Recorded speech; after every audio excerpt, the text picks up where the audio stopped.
Fortune magazine called it America's most innovative company. 6 years running. A $70 billion empire of Harvard MBAs in glass towers in Houston, Texas. Then on the 2nd of December 2001, it filed for bankruptcy. Stock from $90 to 26 cents. 20,000 jobs gone overnight. And the wildest part? The innovation was a lie. There was no real business. Just accounting tricks, dressed up as the future. So what the hell happened? Let's rewind to before the curtain dropped. Houston, 1000. Two boring natural gas pipeline companies merge. The result, Enron, is everything you'd expect. Pipes, gas, beige carpet, slightly hostile takeover energy. Its founder, Kenneth Lay, friend of presidents, soft-spoken Texan with a PhD in economics, called Kenny Boy by people who wanted favors, donates to both parties, throws barbecues, not a villain. Yet, then Lay hires Jeff Skilling, McKinsey consultant.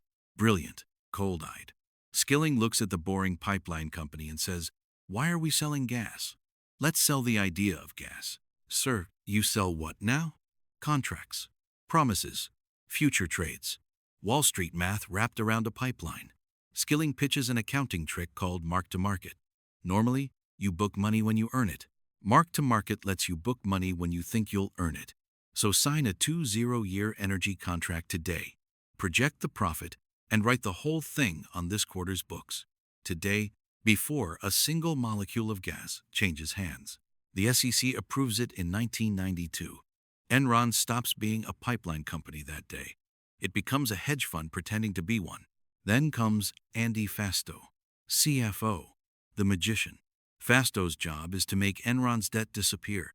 He builds shell companies with names like Chuco, LJM, the Raptors. By 2001, there are over 3,000 of them. He sells Enron's losses to the shell companies. The shell companies are technically owned by independent partners who are technically Fastow himself, his wife, and his deputy. The debt vanishes off the balance sheet. The profits stay on. 2 sets of books technically legal, ethically a stand-up routine. By 1999, the stock is exploding. Fortune crowns Enron America's most innovative company. 6 years running. Lay golfs with the president. Skilling drives a Porsche. Fastow quietly pockets $45 million in kickbacks from shell companies he runs on the side. With Enron's blessing, the party is loud. The numbers don't exist. Nobody is asking yet. By 2000, Enron isn't just an energy company. It's everything. They trade weather. They trade broadband. They invent a market for pulp and paper. They launch Enron Online, $336 billion in transactions in a single year. One small problem. Most of it doesn't actually make money. It doesn't matter, because Skilling has built a culture to match the accounting. Inside Enron, employees are rank and yanked. Every 6 months, managers rate everyone 1 to 5. The bottom 15% are fired. Always. Even if everyone is good. Even if the team beat targets. The result is a workforce of pure ambition with the survival instincts of a piranha. Nobody questions the numbers. Questioning the numbers gets you ranked to 5. Then there's Arthur Andersen, the auditor. One of the 5 biggest accounting firms in the world. Supposed to be the watchdog. They're being paid $52 million a year by Enron, half for auditing, half for consulting. Consulting on what? On the things they're auditing. Yeah. Meanwhile, in California, Enron's traders are gaming the power grid. Real traders. Real recorded phone calls.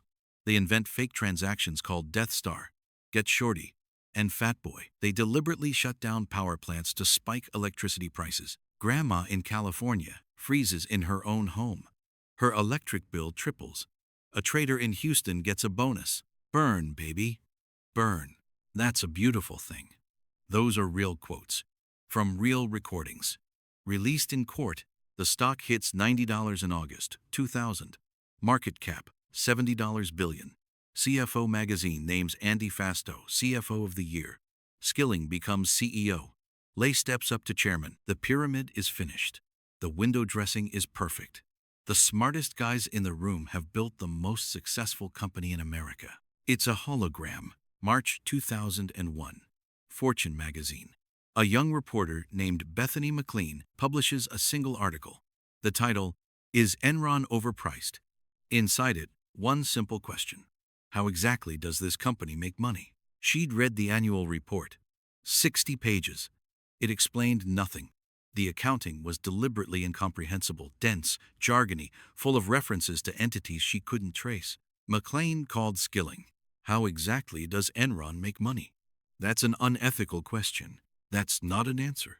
Skilling called her editor. He flew 2 executives to New York to intimidate her into killing the piece. The piece ran anyway. Inside Enron, an executive named Sharon Watkins reads it and starts to panic. In August 2001, she writes a memo to Ken Lay.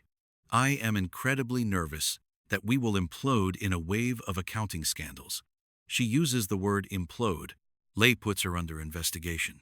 Then he sells $70 million of his own Enron stock, while telling employees the stock is a bargain. Then Skilling resigns. Out of nowhere. CEO of America's most innovative company. Personal reasons. He's 47. Healthy. Rich. Gone. He sells $60 million of his own stock on the way out. Wall Street notices. Short sellers sharpen their pencils. Reporters start calling. The SEC opens a quiet inquiry. October 2001. Enron announces a $618 million third-quarter loss. And, oh by the way, a $1.2 billion reduction in shareholder equity. From a typo. Apparently, in partnerships nobody had ever seen. 2 weeks later, they restate 4 years of earnings. Profits were never profits. Half of them never existed. The stock starts to fall, then to slide, then to vanish. Inside the building, employees notice something. Enron has frozen their 401ks. They can't sell their stock. Senior executives have already sold theirs. It's the polite kind of betrayal. The kind with a memo. The 2nd of December 2001. Enron files for bankruptcy. The largest in American history at the time. Stock closes at 26 cents. 20,000 people lose their jobs. About 4,500 of them lose their retirement savings, too money locked in Enron stock they weren't allowed to sell. A 63-year-old pipeline worker named Charles Prestwood lost $1.3 million in 401k savings. 33 years at the company, gone. He went back to work driving a truck. He died years later, still owing money. Arthur Andersen is indicted for shredding documents. 28,000 employees lose their jobs because of it. One of the big 5 accounting firms gone. There are 4 now. The criminal trials begin in 2006, 4 years after the collapse. 4 years of investigations, depositions, immunity deals, and broken friendships. Jeff Skilling, guilty on 19 counts, 24 years in federal prison, later reduced to 14. Andy Fastow pleads guilty, cooperates. 6 years, says it was all a mistake. Ken Lay, convicted on all 10 counts, faces 45 years, 2 months before sentencing. He goes on vacation in Aspen, has a heart attack, dies. Because he died before sentencing, by a legal quirk, his conviction is vacated, erased. His estate keeps the money. The lawyers got paid. The shareholders lost $74 billion. The pensioners got pennies. Congress passed a law called Sarbanes-Oxley to make sure it never happened again. It made auditors pinky promise to actually audit. Wall Street called it bureaucratic overreach. Then, in 2008, the banks crashed the global economy, doing slightly fancier versions of the same thing. Bethany McLean kept writing. Sharon Watkins gave speeches. Charles Prestwood was buried. Jeff Skilling was released early in 2019. He started a new energy startup. He raised money. People are still listening. The smartest guys in the room weren't smart. They were just willing. And the system that let them do it, that part never went away.